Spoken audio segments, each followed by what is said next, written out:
Wikipedia pauses their AI-generated summaries after editor backlash. So Wikipedia ran an experiment where they would use AI summaries for its mobile app, and that lasted 1 day.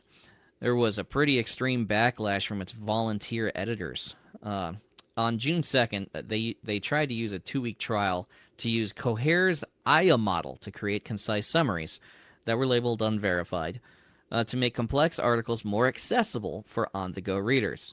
By June 3rd, the Wikimedia Foundation halted the initiative after editors slammed the move, citing risks of AI hallucinations or inaccurate or fabricated details that could mislead readers and then tarnish Wikipedia's reputation as a trusted source. It was swift and uncompromising because Wikipedia is run by volunteers, right? They're the ones contributing to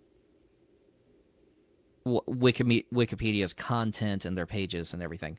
They verify it, they check it, they list the sources. They think the AI summaries are a bad idea, especially if it's going to be hallucinating.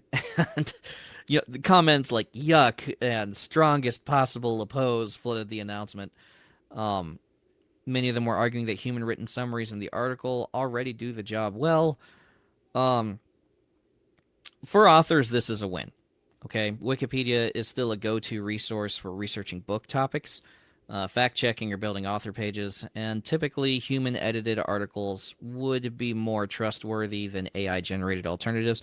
Again, you have to look for bias in the contributor, if especially on like historical events or whatever. If they only take one side of it and they don't put the other side of it on there, then you're going to get a biased source out of that. The broader trend of AI in content creation means authors need to stay vigilant. Wikipedia's editors have hit pause on AI for now. There's probably going to be more coming in the future. If you're going to be using sources, make sure just check your sources as you always would, right? If you're using good journalistic or research methods, then you're not going to struggle with this because you're going to check the sources that you're getting anyway. Don't put anything in your book you get off Wikipedia. I mean, unless you checked it.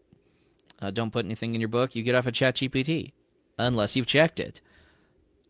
Just double and triple check all your sources and make sure that they're good and they're verifiable and they're authentic. I almost got in trouble in one of my in my recent book, Semper Die, because of the cannon that's on the M1 Abrams tank. I asked ChatGPT what was the caliber of the cannon that the Abrams used because I couldn't remember off the top of my head, and it came back to me and said it was the now I can't remember. It was the 120 millimeter, and I was like, oh, okay. And then I sent it out to beta readers, and some of these guys were military guys, and one of them came back to me. He's like, the M1 Abrams doesn't use the 120 anymore. They stopped doing that back in like 2008. And I'm like, what? And I went back to ChatGPT, and I'm like, what? You lied to me. And it's like, oh, yeah, they changed it over here. I'm like, well, why didn't you say that? So be careful of what you're going to be doing when you're doing research, okay? Always check whatever it gives you, especially in terms of calibers and numbers and exact figures or historical events and stuff like that. AI is still a great tool for research, but you do have to check it and make sure that your methodology and your credibility isn't going to be tarnished by the fact that you're putting out something that your researcher got wrong, whether it's Wikipedia, whether it's your book that you're using, whether it's an AI. Just be careful to see what it is that you're doing.